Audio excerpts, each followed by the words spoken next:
গত রবিবার ছিল আমাদের লোকালিটিতে বিশাল বড় একটা ফেস্টিভ্যাল, মায়ের স্নান।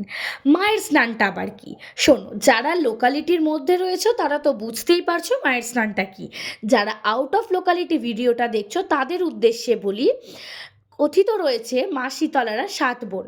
সেই ৭ বোন এবং যাদের বাড়িতে বা অনেক পাড়ায় মন্দিরে মা শীতলা রয়েছেন, তারা এই পুণ্যতিথিতে স্নানের উদ্দেশ্যে রওনা হন। এই যে স্নানের উদ্দেশ্যে যাওয়ার যাত্রা, এটাকেই মায়ের স্নান বলা হয়ে থাকে। আর এই যাত্রায় আমরা ভক্তরা অংশগ্রহণ করে থাকি। কিছু মানুষ যেমন সারাদিন উপোস করে এই যাত্রায় অংশগ্রহণ করে, আবার অনেকে আসে এই ঠাকুর দেখার জন্য। তার সাথে খাওয়া দাওয়া ঘোরাফেরা তো রয়েছে। মা শুধু একা যান না, যান এই পালকিতে চেপে ভক্তদের কাঁধে করে। তাই মাকে কাঁধ দেওয়াটাই হচ্ছে এই ফেস্টিভ্যালের মেন উদ্দেশ্য। সকাল থেকে উপোস করে বড্ড ক্লান্ত, এখন পুষ্পাঞ্জলি দিয়ে চরণামৃত নিয়ে বাড়ি ফিরি। আসছি পরের ভিডিওতে, টাটা।